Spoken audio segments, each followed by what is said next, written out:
जय श्री श्याम सभी श्याम प्रेमियों को। मेरे पास बहुत लोगों के प्रश्न आए हैं कि दीदी आप अपने घर के मंदिर में सुबह की पूजा कैसे करती हैं। इस टॉपिक पर एक वीडियो ज़रूर बनाइए। तो देखिए, मैं स्नान आदि करके तैयार हो गई हूँ और अब एक साफ़ कपड़े से अपने घर के मंदिर की सफाई कर रही हूँ। पहले मैं पोंछ लेती हूँ, जैसे फूल होते हैं, धूप बत्ती की राख गिर जाती है और धूल वगैरह छा जाती है, तो वो रोज़ के रोज़ जब हम पोंछ देते हैं ना, तो मंदिर चमकता रहता है, सुंदर लगता है। और हमें भगवान के मंदिर में सबसे पहले सफाई करनी भी चाहिए। ये काम हम नहाने से पहले नहीं कर सकते, इसलिए ये काम मैं स्नान के बाद ही करती हूँ, क्योंकि सब चीज़ छूनी होती है। देखिए, तस्वीरों को भी पोंछ लेती हूँ, सिंहासन को, भगवान जी के सामने का जहाँ पर हम दिया बत्ती करते हैं, फूल का आसन देते हैं, उस सब जगह को मैंने पोंछ कर साफ कर लिया है। अब भगवान को स्नान कराऊंगी। उसके लिए मैंने छोटी सी प्लेट ले ली है और तांबे के पात्र में शुद्ध जल भर लिया है। उसमें थोड़ा सा आप गंगा जल जरूर मिलाया कीजिए, क्योंकि गंगा जल से हमारा जो जल है वो पूर्ण रूप से गंगा जल बन जाता है और हमें पूर्ण फल की प्राप्ति होती है भगवान की पूजा की। तो पहले मैं शालिग्राम जी को विराजित कर लेती हूँ। अब अपने ठाकुर जी को भी उसमें विराजित कर लूँगी। अब पहले पोशाक आभूषण सब उतार लेते हैं। मैंने तो आभूषण रात को ही भगवान के उतार कर उनको शयन कराती हूँ। तो सुबह पहले मैं उनको दूध का और मेवा का भोग लगाकर जगा देती हूँ, जैसे कलेवा का भोग लगाती हूँ। उसके बाद अब मेरे ठाकुर जी इसीलिए आभूषण नहीं पहने हैं। अब स्नान कराते समय हम मंत्र जो बोलते हैं वो है ओम नमो भगवते वासुदेवाय, ओम नमो भगवते वासुदेवाय, क्योंकि ये विष्णु भगवान का प्रिय मंत्र है। अब एक सॉफ्ट कपड़े से या रूमाल से आप पोंछ कर भगवान जी को बैठा दीजिए। मैं तो ऐसे ही करती हूँ कि सॉफ्ट कपड़े से पोंछा और फिर भगवान जी को विराज देती हूँ। पोशाक वगैरह पहना के, आभूषण पहना के भगवान जी को सिंहासन पर बैठा देती हूँ। और ये जो जल होता है ना भगवान जी का, ये मैं तुलसी जी के पौधे में चढ़ाती हूँ। और जो भोले बाबा का जो जल होता है स्नान का, वो मैं बाकी किसी दूसरे पौधे में चढ़ाती हूँ, क्योंकि भोले बाबा की जो पूजा स्नान का जल होता है वो तुलसी में नहीं चढ़ाया जाता है। तो देखिए, अब मेरे ठाकुर जी ने स्नान कर लिया है। अब उनको मैं सिंहासन पर विराज देती हूँ। वहीं पर मैंने शालिग्राम जी को भी विराजित कर दिया है। अब भगवान को मैं आभूषण पहनाऊंगी। उनके जो भी माला आभूषण वगैरह होते हैं ना, तो उनको पहले मैं श्रृंगार करूंगी। उसके बाद मैं अपने भोले बाबा का स्नान कराऊंगी। वो भी मैं आपको दिखाती हूँ कि मैं कैसे करती हूँ।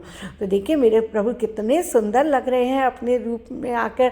देखिए कितने सुंदर, पीला ही हिंडोला और पीली ही पोशाक, बहुत सुंदर रूप लग रहा है मेरे ठाकुर जी का आज, क्योंकि ये एकादशी के दर्शन है। ये वीडियो मैंने एकादशी वाले दिन बनाई थी। तो देखिए, उधर मैं रखती हूँ साथ में ठाकुर जी के, क्योंकि राधे रानी के बिना प्रभु कहीं नहीं रुकते। तो इसीलिए राधे रानी का जो नाम का एक मेरे पास स्टिकर है वो रखती हूँ। अब भोले बाबा को मैं स्नान कराऊंगी। तो भोले बाबा के स्नान कराने के लिए भी मैंने एक पात्र में शुद्ध जल ले लिया है, गंगा जल इसमें भी मिलाया है। और ओम नमः शिवाय, ओम नमः शिवाय, ओम नमः शिवाय कहते हुए भगवान को धीरे धीरे एक ही धार से स्नान कराया जाता है। धार टूटनी नहीं चाहिए। आप श्री शिवाय नमस्तभ्यम भी करते हुए, गाते हुए स्नान करा सकते हैं। जो मंत्र आपको सरल लगे उस विधि से भगवान को स्नान कराइए। उसके बाद पहुंचकर मैं शिवलिंग को रख देती हूँ। शिवलिंग का मुंह हमेशा उत्तर की दिशा की तरफ या पूर्व की दिशा पर होना चाहिए। तो देखिए, इसीलिए मैंने शिवलिंग को नंदी बाबा के साथ में और त्रिशूल के साथ इस तरीके से रखा हुआ है। अब मैं ठाकुर जी की पूजा में चंदन का प्रयोग करती हूँ, भोलेनाथ की पूजा में भी। इसमें मैं थोड़ी सी तुलसी पीस कर मिला देती हूँ। ठाकुर जी की जो पूजा के लिए जो चंदन बनाती हूँ उसमें मैं तुलसी मिक्स करती हूँ, लेकिन भोले बाबा को जो चंदन लगाती हूँ उसमें तुलसी मिक्स नहीं करती।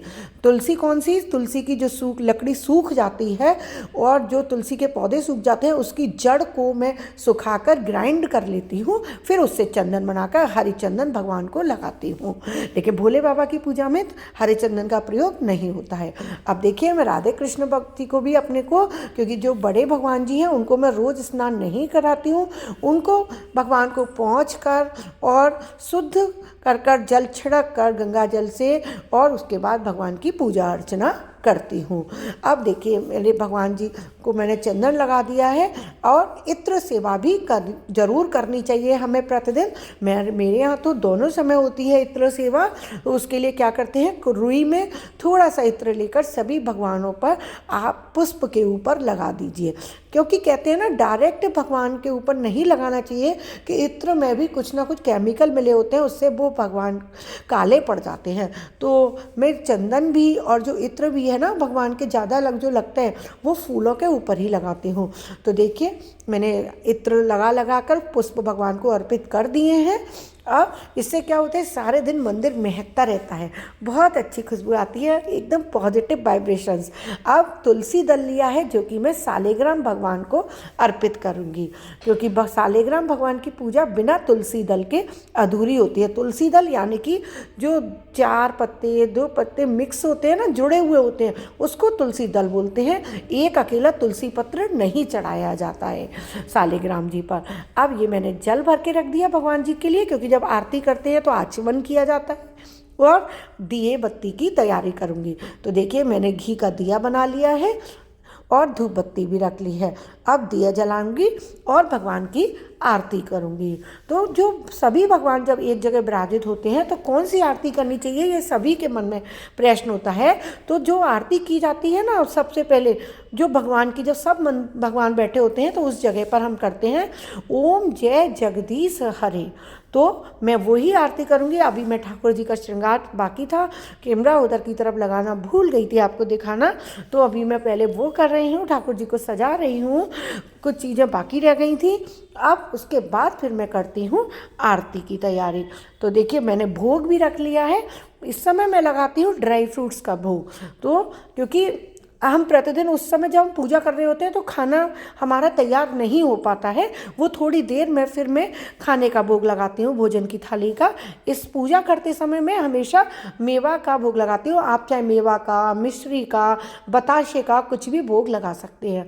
और ये शुद्ध भी रहता है, क्योंकि पीरियड्स के दिनों में भी ये अलग रखे रहते हैं, इनको छुआ नहीं जाता है। तो भगवान के भोग में हमेशा बहुत सावधानी रखनी चाहिए कि गंदे हाथों से छुआ ना हो, बच्चों ने ना छुआ हो, क्योंकि भगवान को चाहे कितनी भी बाल रूप में आप पूजा कर रहे हैं, लेकिन कुछ नियम होते हैं, हमें उन नियम का पालन करना ही होता है। तो अब मैं दिया जलाकर अपनी पूजा प्रारंभ करूंगी। पूजा करने के बाद, आरती करने के बाद कुछ पाठ करने जो होते हैं, वो आपकी मर्जी है कि आप कौन सा पाठ करते हैं। लेकिन कहते हैं कि हनुमान चालीसा का पाठ या सुंदरकांड का पाठ या दुर्गा चालीसा का पाठ, कुछ भी श्री सूक्त का पाठ माता लक्ष्मी को प्रसन्न करने के लिए आप कर सकते हैं। तो अब मैं आरती गा रही हूँ।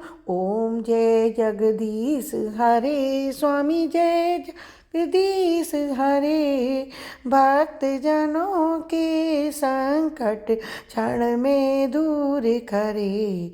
ओम जय जगदीश हरे। अब देखिए इस प्रकार से हमारी जो पूजा हो गई है और जो बत्ती भी जला दी थी, अब हम आचमन करेंगे, क्योंकि जब तक हम इस प्रकार से आचमन नहीं करते हैं तो दीप सही से फल नहीं देते हैं। कहते हैं दीपक का भी अपना फल होता है, दीप भी अग्निदेव हैं। तो देखिए 3 बार ऐसे घुमाकर फिर जल छिड़का जाता है, उसके बाद पहले आरती भगवान की तरफ दी जाती है, उसके बाद फिर हम लेते हैं और भगवान से फिर प्रार्थना करते हैं कि हमारे पूरे परिवार पर अपनी कृपा दृष्टि बनाए रखना, घर में सुख शांति और समृद्धि बनाए रखना। इस प्रकार से प्रतिदिन बहुत सूक्ष्म रूप से मैं पूजा करती हूँ, कोई बहुत ज़्यादा आडंबर नहीं करती। अब मेरा भोजन बन गया है तो अब मैं भगवान को भोग लगा रही हूँ।